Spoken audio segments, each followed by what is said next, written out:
Thank you for joining us for Public Safety Echo. The Public Safety Echo project is the world's first of its kind effort to use the Echo model to address safety issues by bringing residents, workers, and businesses together in an online social and professional space to share skills, increase knowledge, and solve problems. In weekly sessions, Public Safety Echo teaches skills, educates partners in different aspects of a healthy community, and empowers community members. All right, hello everybody. I'd like to welcome you to the September 11th Downtown Public Safety Echo. I, of course, am the Public Safety Echo Coordinator, Darryl DeLoach, saying hello. I have a guest here from ACS. Jen, you want to say hello to people? Hello, everyone. Thank you for having me today. Sure. I'll be doing some de-escalation training today, and I thought it'd be great to have someone from ACS here because a lot of the de-escalation training and work I've done is developed around what ACS uses out there. So I wanted to have that conversation today. But also, since it is 9/11, I'm always a little emotionally affected by this day because I lived in New York for a decade, right up until about a few weeks before the planes hit the towers. And I moved back to New Mexico at that time and was really affected when things had occurred. So it's always sort of been, I did corporate interior work, so there were people that perished that I knew. Michael Benedetti was the husband of a coworker who I spent some time with. So I always think about the day and have a little bit of survivor's guilt because if I hadn't left New York when I did, it's very possible I might have been in those buildings. So I went downtown this morning when the firemen were doing their climb, and I have a small feature that I wanted, or a small short of just what happened this morning. I wanted to show that. But I wanted to see how people feel. I had you register to sign on today. That's sort of a new thing I'm trying out. I wanted to get some feedback from people on the Zoom. How did you feel, Mike Krachowski? How did you feel having to register today? It was uneventful. I just went ahead and typed my name and email in, and here I am. Okay. It was very easy. Oh, it's making noise, yeah. Thank you. Yeah, it's just something new that I'm trying, and I may stick with it for a little while just so we capture all the information about who's joining us. And I just wanted to see how people felt about that extra step in the process. I'm trying to avoid going through the lengthy introductions, but I still sort of like components of that. In fact, is there anybody who's new to the Downtown Echo on today? I see some old friends like Betty, and I see Brittany Martinez. Diane McDermott has joined us today. My friend Jake from Echoes is here today. So I was just checking who is new that has shown up with us and give them a little bit of a shout out. I have a few people in the audience with us today. Van and Markella over there. All right. So I guess I can just, are you ready in there, Mark? So yeah, just I have a short little clip here of this morning of some things from the climb. If Mark is ready, he can go ahead and run it.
Thank you again for indulging me. I just sort of, something about the sound of the bagpipes and Amazing Grace and gives me chills. And I just sort of like to acknowledge that, that idea of public service and the idea of public safety and us looking out for each other and what it represents for, one person to put themselves in jeopardy or in harm's way for the sake of someone else.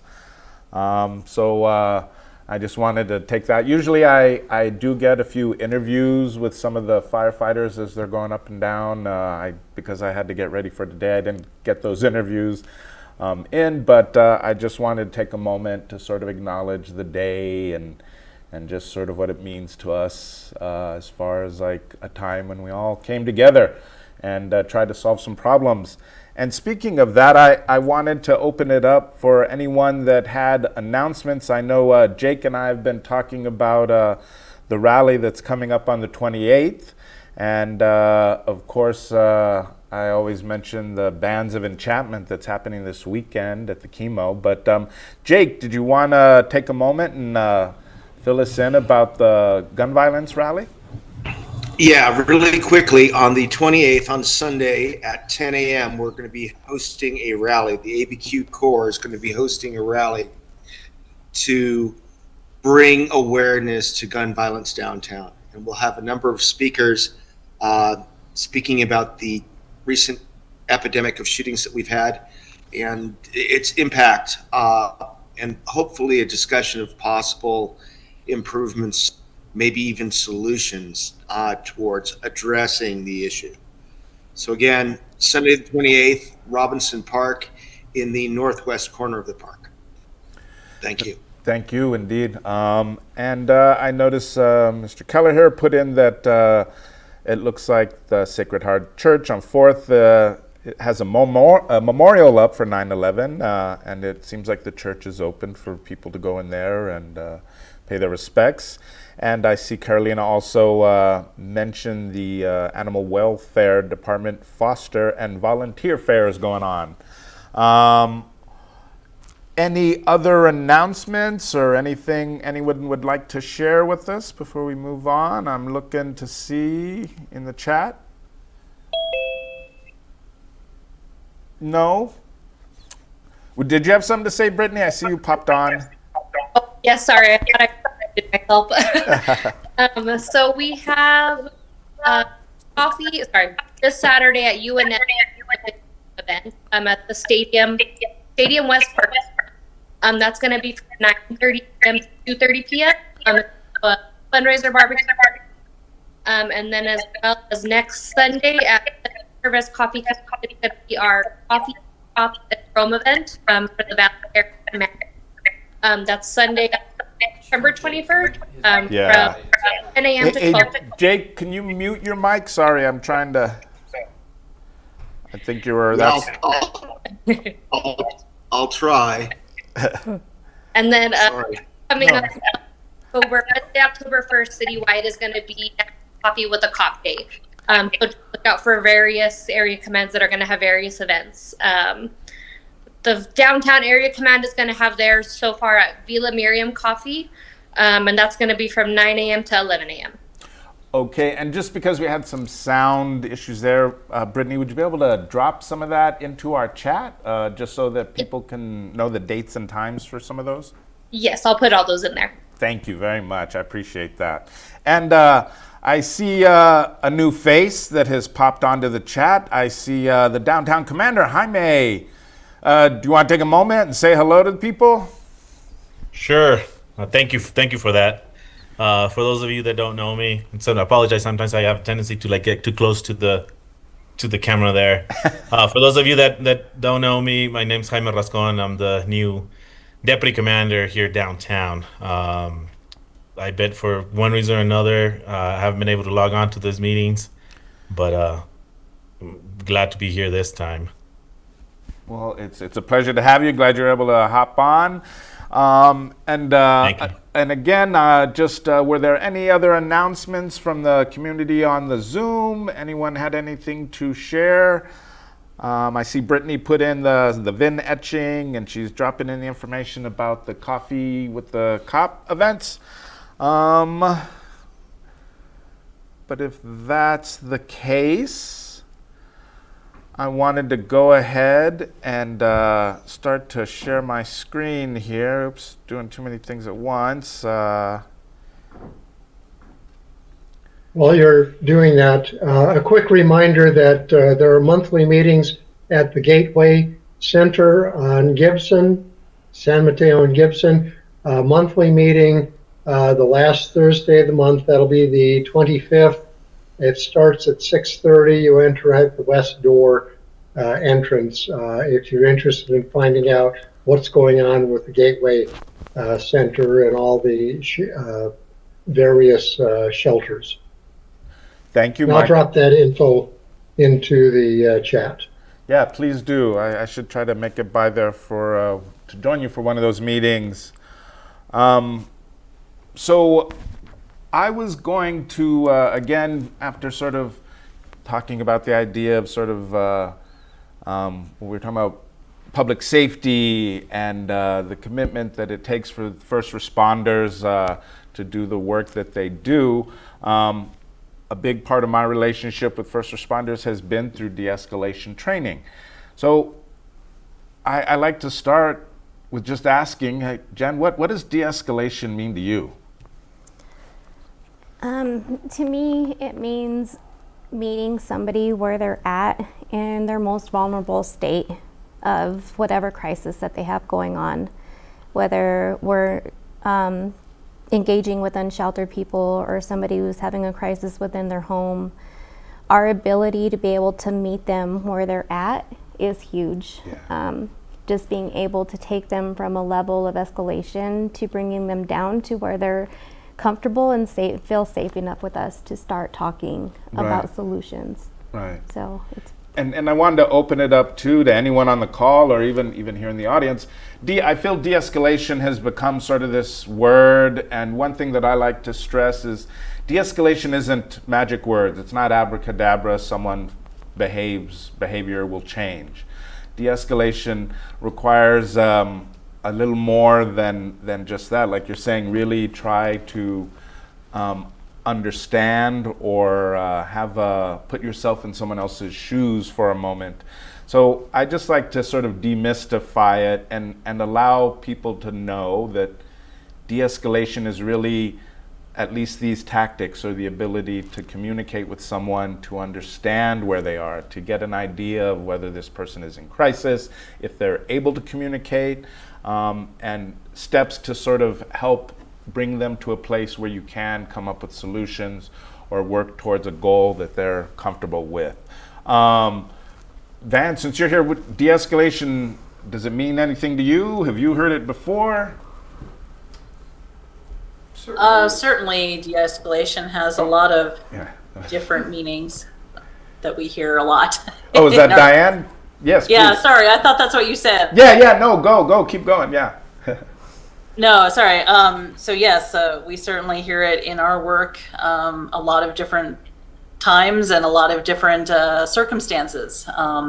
Again, as your speaker there said, trying to see where somebody's at and meet them in their place, and trying to relate to them, talk to them, make sure they're not alone, those kinds of things, at least we see in some of the cases. Yeah, thank you. That's a good one. Van, what were you going to say? I think by definition, it's taking someone and guiding them in a slightly different direction. If someone's escalating, and it's escalating to a point of conflict or crisis, the goal would be to take a different step and move them in something a little safer and comfortable for all of us. And since we got the DC, Jaime, what does de-escalation mean to you? You you deal with it a lot. Well, a lot of the times, it's nothing new to everyone, but it means bringing somebody down, calming somebody down, but just by a non-conflicting type of conversation. Right. And I think with some of the crowd out there, especially here downtown, we have a tendency to just start off kind of high, right, and start commanding or start giving orders. And sometimes it these work with some of this people, some of these guys. So it means having like a calm voice, being able to listen to what they're saying, having kind of like the ability and learning how to mirror their, what they're doing. And most of the time it works. Yeah. Well, and that's sort of what I'm getting at. We all have a different interpretation of what it is. And as I move through my presentation here, I'll go to the next slide. I'm sure everyone is familiar with the image there on the screen. It's the anniversary also of the movie Jaws, because to de-escalate anybody, we have to start with ourselves. We ourselves have to be in a place where we're comfortable. And I put this up here to sort of talk a little bit about my own early experience with learning to calm myself. My parents took me to see the movie Jaws when I was about 5 years old. And I remember sitting, and once that first scene starts, my hands went over my eyes and I watched the movie through my fingers. And to this very day, even though I live in the desert, I have a deep-seated fear of sharks and the ocean. And even just being around the ocean, I can feel anxiety take over and my breath changes and everything. I used to go swimming and at the beaches out there in Long Island, and my roommate would joke and say, "Oh, I saw a fin," or "I saw a shadow," something, and that would be it. The day would be over. I would be overcome with the fear and couldn't even get back in the water.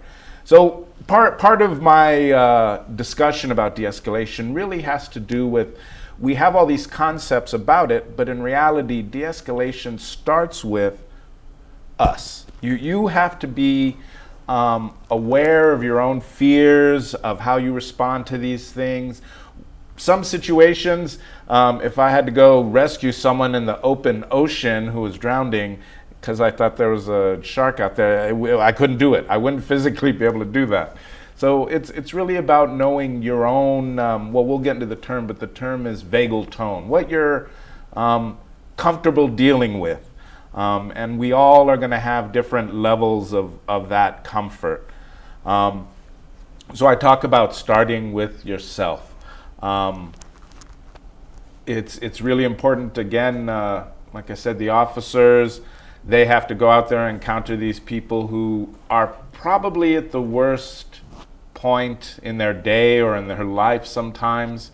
So it's always going to be, as Jaime was saying, you're always going to start at a high level of conflict in these situations.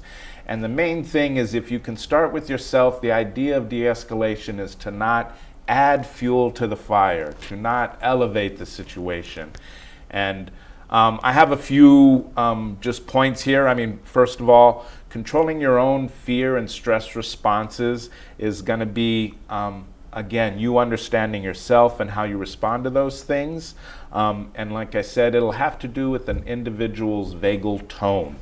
I'll get into that more detail, but we also need to understand the role of stress in our lives and how it affects us. Jen, is there such thing as good stress?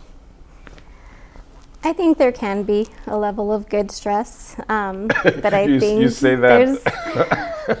I could be stressed about all of the good things going on in my own personal life, family things, kids' sports. So I believe that there's a level of good stress. Yeah, and again, I mean, in our day-to-day lives, you know, I'm sure as a deputy commander, Jaime has a lot of stress in his day. But again, I like to point out that stress does have its benefit. There's this term homeostasis, the idea that we adapt to stress. There is stress, just like exercising in the gym. That's stressing on our bodies, but the benefits of it help us deal and cope.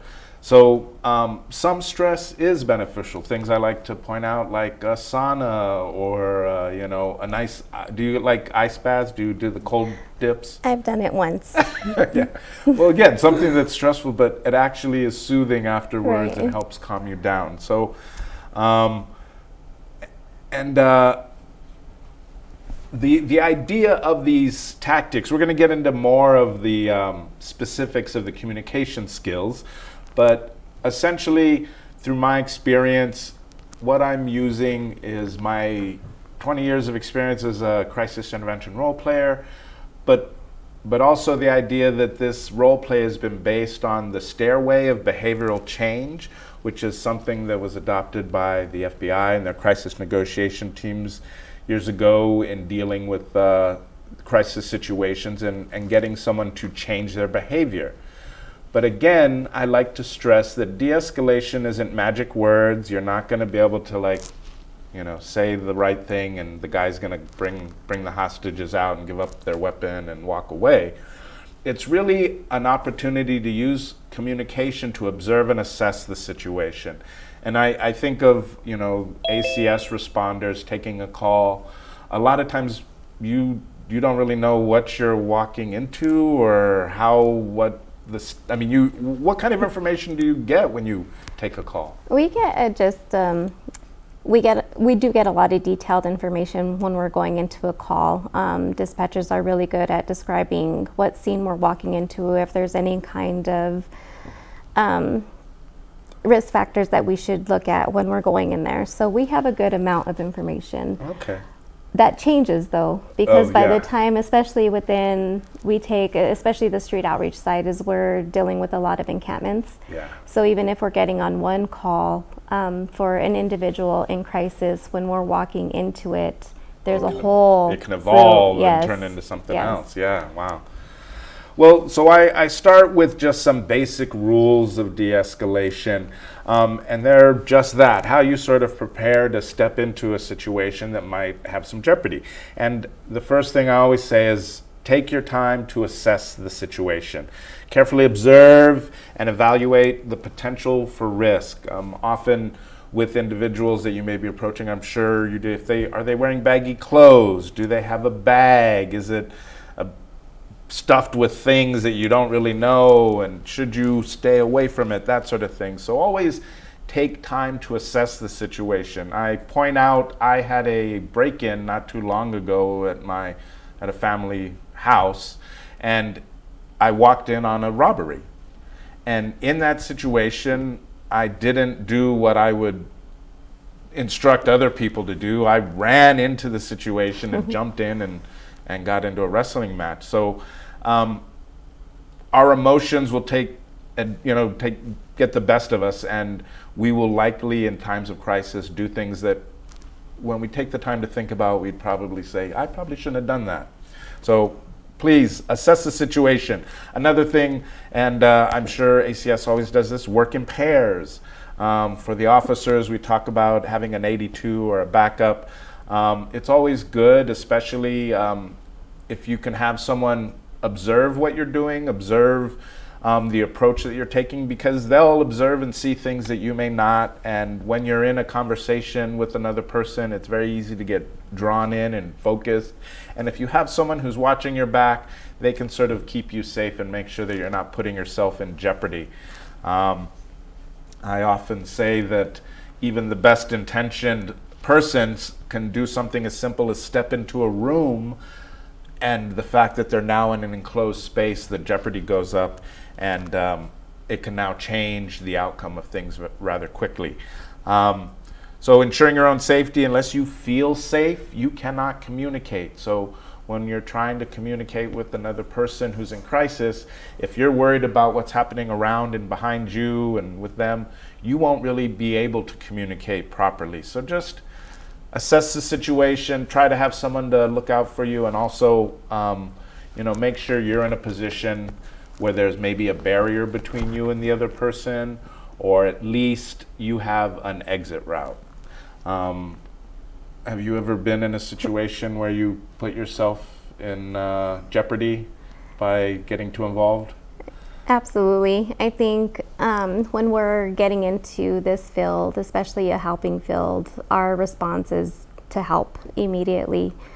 So I think the training that we go through really puts us in our place, but there has been situations where you said I have walked into either a hotel room or into a house where now I have no exit. Yeah. So it's being aware of those situations, and you learn. You definitely learn from your mistakes. Yeah. But I have put myself into Yeah. some situations. So, and the last two I have there along those lines are avoid making promises. Again, when you're trying to come up with the solution, I know that we all do this. When I encounter someone, I'm often trying to offer them water or food or those kind of things, and that's within reason and very doable. But sometimes when you're trying to persuade them to change their behavior, you may try to make deals or promises or things that you can't really or don't intend to keep. And I really feel that's a bad rule of thumb. And along those lines, don't back yourself into a corner. Try to have an exit strategy at all times.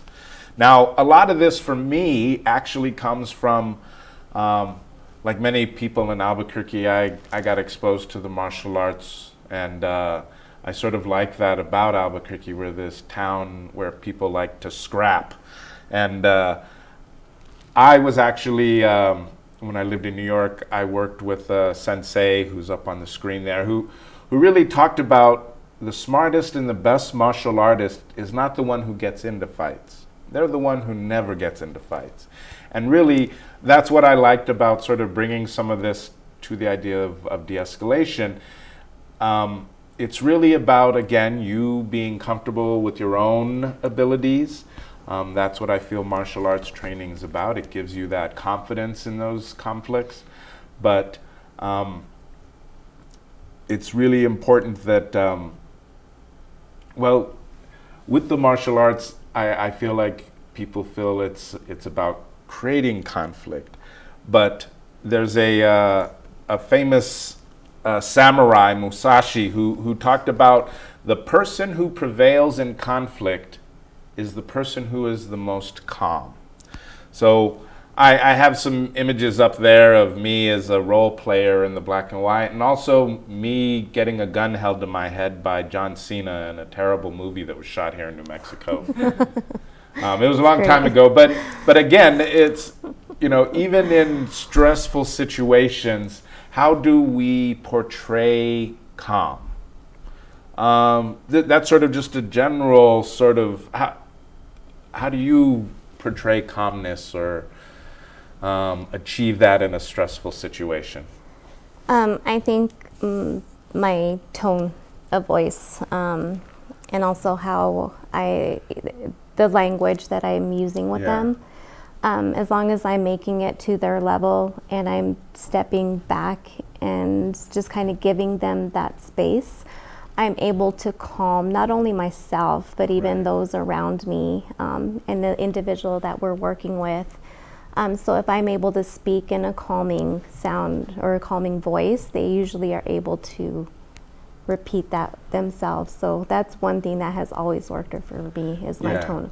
Well, and that's one of the techniques we'll get into a little later with the communication skills, that mirroring of the behavior that you would want. You know, if I'm not yelling at you, you don't need to yell at me. I can hear you. We can have a conversation. The idea is you want to reflect and give them, you know, that you're calm, that you're not anxious or afraid.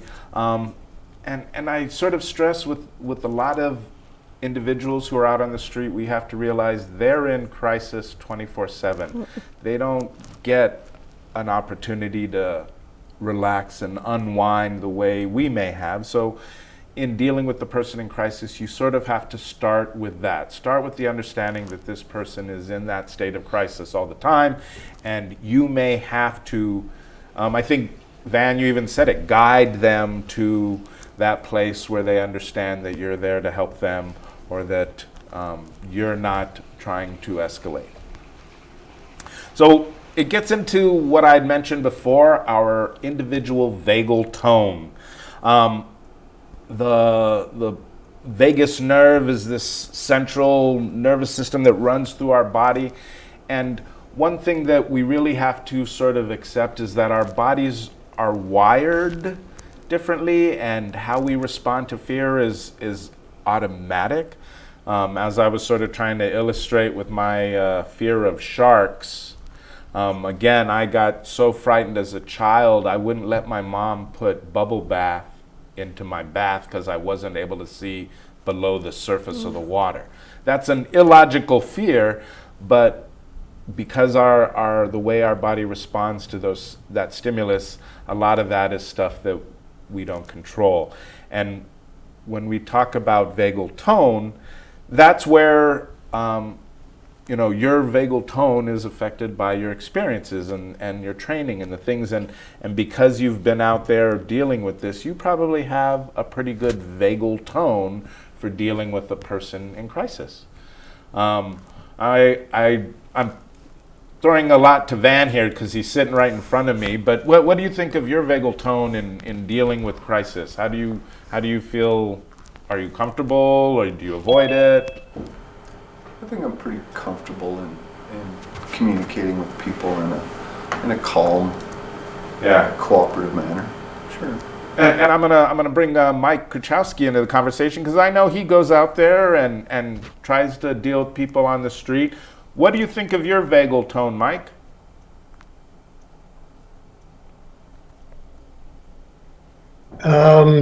I feel fairly comfortable, but I do maintain quite a good awareness of escape routes if I have to escape. And having done crisis intervention many years ago, I have developed the reflective listening and able to connect with people on their emotional level without telling them that they're this way or that way. I don't generally diagnose them. I just give them an impression. Sounds like you're feeling angry. Right. And get them to talk about that. Well, how would you feel telling me a little bit about that? So I feel fairly comfortable, and I also smiled when you were talking about the sensei. There were two things that my senseis taught me, and one of them was just walk away from fights. I learned that at age 17. That's probably why you're here with us in that lovely gray hair and nice mustache. Yeah. Great. Well, so what we're getting into now is really these active listening skills. One thing you had mentioned mirroring. Mike just mentioned some of the listening skills as well. Paraphrasing, I have a few listed here. What I recommend for most people is Google, look up active listening skills. You'll find a variety of these skills. The ones that I have up here on the board are ones that I just feel are very effective ways of communicating and using these listening skills. Paraphrasing is simply when you're talking, a lot of time you're speaking to people who are speaking very rapidly and you may not get all the conversation. Simply repeating back the last few things they said. Not only give them the impression that you're listening, but also give you time to assess. Did I hear that right? Am I following this? And because if you're not, they'll correct you and you get a better understanding of what's going on. What Mike was just talking about are open-ended questions. When you're talking to a person in crisis, give them the opportunity to elaborate and talk more. Open-ended questions like how you're doing, what brought you here today, or there's a variety of them, but those open-ended questions where they're not just yes and no answer, again, give the impression that you want to understand, you want to know more. Along those lines, using the term I understand can sometimes be counterproductive. We all can sort of understand that the sky is blue, that snow is cold, but can I really understand what another person is going through in the time of crisis? So a lot of what I like to use, like Mike was pointing out, is just terms that show concern. I can tell someone who I've never met, hey, I saw you down on the ground here, I'm concerned about you, and it sounds genuine, it sounds real, as opposed to, oh, I care about you. So, as Jen was saying, it's really about the language, and I feel that the key word in active listening skills is the listening. So don't let the communication get in the way of you hearing what the other person is saying. And again, using paraphrasing, open-ended question, your own body language, reflecting their emotions, I'll get into that, really give you time to assess, is this someone that you can help? Is this someone that is in need of your assistance? I see, I'll check the chat in a second here. And then, the reflecting emotions, that's one that I feel is probably the most powerful one for these people to feel seen. I feel that that's the issue when I talk about them being out there in crisis. They don't feel seen. They don't feel heard. So reflecting someone's emotions, what is that? You know what I'm talking about there. What does reflecting emotion mean, Jen? I think you hit it spot on. Is we're encountering a lot of individuals who have had to retell their stories, which are very traumatic stories. So when we're encountering them 1, 2, 3 times and they've already been talking to somebody, they're exhausted from having to tell their story. Yeah. So they feel unheard. Yeah. So I feel like we're trying to get them to retell a story, which they shouldn't have to. Yeah. So it's difficult. Their emotions are all over the place. Yeah. And frustration is probably the biggest one. Right. And so that when I talk about reflecting the emotions, I feel that that's one that any of us can use. If you walk up to me on the street and my face is wrinkled and my hands are clenched, and you could pretty much, what emotion am I showing? Anger. Hey, you seem angry. That's, and if I'm not, I'll let you know what I am. And again, it's an easy way for someone to realize that you see them. You see the emotion that they're expressing. And even if they're wrapped up in that emotion, by labeling that emotion, you give them the opportunity to explain what it is they're going through. So again, with the active listening skills, I really recommend looking them up and seeing what they look like, because unfortunately they've been co-opted by a lot of the corporate world as ways CEOs get their staff to go along with their crazy ideas or something. But again, my approach and where I've come from is through the law enforcement and the crisis intervention realm, and I really feel that these are powerful tools for assessing situations and giving you the opportunity to step into a situation to help people. So I have a graphic up here, and what I don't really feel I accomplished what I wanted here, but I'm really trying to show this sloping up. The staircase of behavioral change has to do with the things at the bottom there, showing empathy, building rapport, creating influence, and ultimately leading to behavioral change. And the things that you're going to use to get up that staircase are going to be these active listening skills, open-ended questions, reflecting emotions, paraphrasing. But the main thing is it's a stair step. You can't just jump to the last step. You got to build your way. And building rapport with people can be a difficult thing. I find that we, in our modern world with these devices, we sort of lose the ability to just have conversations that are normal conversations. Do you have any tactics or things that you feel work best for you when you're just trying to build rapport with someone? I always tell my team that time is invaluable. So when we're approaching, we need to make sure that they understand that we're not just trying to get in and get out. Yeah. And that's our very first step, is just making sure that they're aware that we're here, and it doesn't matter how long we're here for. We're here to listen. We're here to understand, and we're Yeah. here to solve the problem if we're able to. Yeah. Building rapport also entails of just showing up.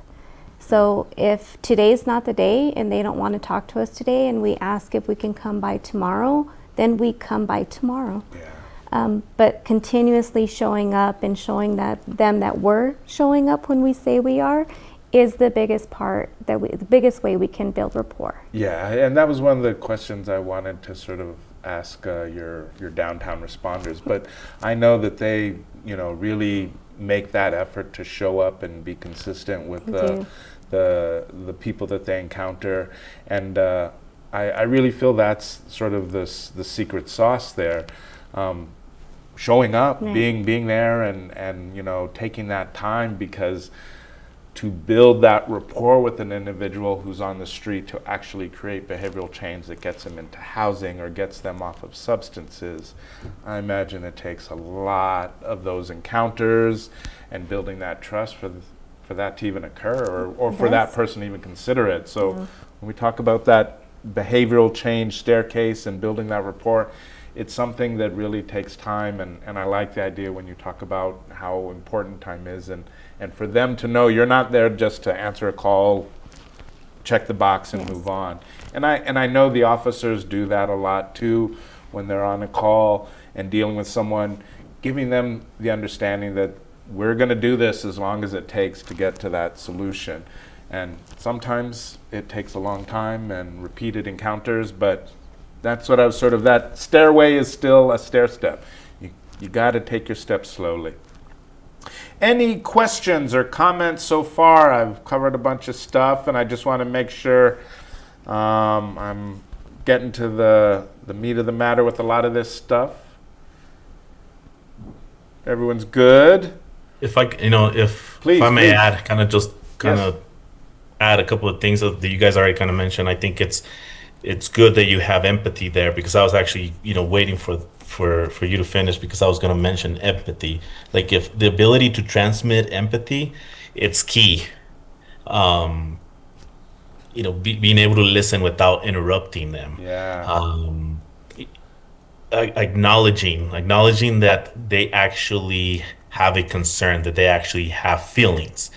So if you're able to, again, talk about clear communication, if you're able to use simple, clear language, and be able to transmit that you actually care for them and show empathy, I think that's key. I think that makes them feel empowered in a sense. Also,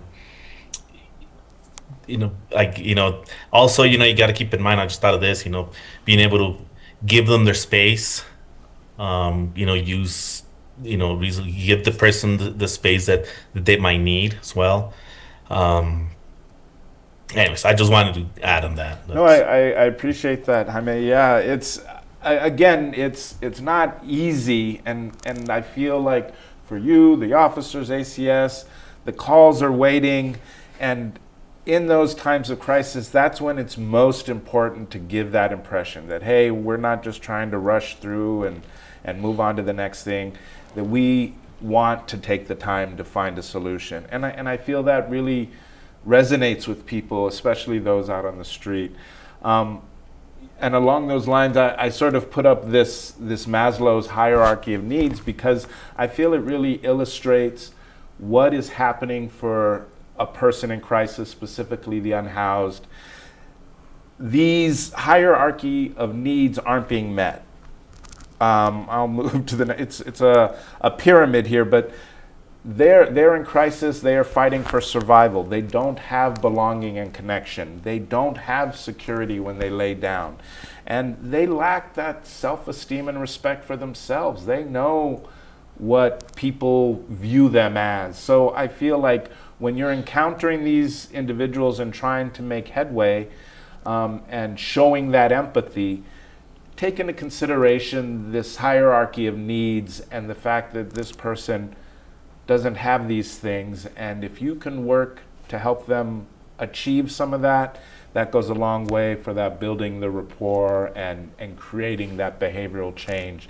Again, I imagine your downtown responders, the officers, try to meet these needs at different times, and maybe one day you get one of them and the next day it's not there. So I know for the officers and the responders, it's a process trying to meet these needs of these individuals on a daily basis. Yeah, and sometimes it's going to work, and sometimes it's not. Yeah, right. yeah. Sometimes it's going to work with some people, and sometimes it doesn't matter. How active, how much of an active listener you are, Right. or how trained you are, or how many times you've been in those situations. Sometimes it's just not going to work, right? And then that's for us, it's okay. Now we got to do something about it. Sometimes we might have to just move in and remove them or arrest them or issue a cite or whatever the case might need, but for the rest of the population, in a sense, sometimes it's better just to walk away. Yeah. Well, and that's really, I'm coming to the end of this, but that's what I really like to stress about de-escalation, that these are communication skills that allow you to assess all those things that we're talking about. Assess this person's ability to make decisions for themselves. Assess whether they're on substances, experiencing a hallucination, whatever it is, so that you can then determine what your next step should be. Again, for the officers, sometimes they have a mandate, they have an objective in mind. So assessing in this communication are to get to that objective. But again, for ACS, sometimes you don't get the same resolution in these encounters, and you sometimes have to walk away. I imagine that's sort of frustrating too. It is. I think what I really want to say is that the relationship that we have with APD, specifically downtown, and I've been working the downtown proactive for about 5 years now, is something special and unique. I think I see a difference when we're dealing with consumers down there, and understanding that when APD is approaching them and they have their best interest and they're calling our ACS responders to help respond with them, it's because it's for the better outcome. Yeah. It's for the better long-term solution. Yeah. So it's just our downtown responders have a very unique relationship with APD officers that just works. Yeah. And it works well, especially because most of the individuals down there are experiencing more of mental illness versus the southeast part where it's more criminal. So it's just it's something that we need to take along all area commands because it's just worked so great. Well, and that's why I wanted Jen here, because I've watched over the last few years the development of the street medicine and the development of this relationship with the downtown unit, the downtown officers, many of which have been, working at this situation for some time, and really finding a way to make that relationship work for, the betterment of the people who are out there experiencing homelessness. I've had Lindsay Fox on here before and talking about street medicine, but I really do feel that this is a unique relationship, as you say, between ACS and our downtown unit in trying to find a more humanistic way of addressing these issues. They're not going to go away overnight, and it's really just that, showing, that's sort of why I wanted to start with the firemen. And firemen, they don't get the bad rap that our police officers do sometimes about the job and what they have to do. But I mean, it's still the same idea of putting yourself in harm's way or in jeopardy to benefit another human. And it's something that I feel in this day and age we're losing the sight of how vital and important it is. And I imagine too for you get a lot of satisfaction out of it. I know myself, when I'm in a position where I could help another person, it's something that I get a reward from. I feel better about myself when I can do that. So I guess wrapping up the idea of de-escalation, it's just that empathic concern for other people is something that we all need to probably practice a little more in other ways. Not leave it all up to ACS or our officers to deal with the crisis outcomes, but even at work, understanding you might have a coworker that is in crisis and giving you hints, or you might have a family member in crisis, and just being able to take that time, communicate with them, show them that you're concerned, might be the thing that helps them take that step towards actually a solution. So that comes to sort of the end of what I was hoping to address with the de-escalation. But as Jaime said too, sometimes what you actually get from your interaction and using these skills is that communication isn't working. A lot of times, and I'm sure Jen could elaborate on this, when dealing with someone who's intoxicated, when dealing with someone who has severe mental illness, or if that's contributing them to them acting aggressive or dangerous behavior, actions need to be taken. And I don't want the communication to get in the way of you taking actions to, make yourself safe, or determining that something else needs to happen to help this person get to a solution. Because again, a lot of times I do feel like people think that de-escalation is this magic set of words and circumstances, and you're just going to get someone to walk along and go into the sunset with you. And really, it may just be you determining, oh no, I can't communicate with this person, I need to call someone else. And luckily we have, again, our APD has made great efforts to have their officers trained and have an understanding of these concepts. And like I said, with ACS, I really have felt they have embraced these concepts and are utilizing it in so many different ways to help the community and hopefully create better outcomes for some of these people on the street. We're coming to the end here. I wanted to see if anyone had any questions or comments. You can just shout them out. Any last ideas or anything? No? And how about you, Jen? How do you feel it has worked with just sort of having ACS out there trying to address these issues? What do you think? What's the other thing we need to add to the formula? I think when we're able to go out there and really address behavioral health, outside of whatever else may be going on in their lives, when we're digging deeper and we're addressing those deeper level issues, we're getting a better outcome. I think you said with street medicine, like now we're really addressing the psychiatric part of it.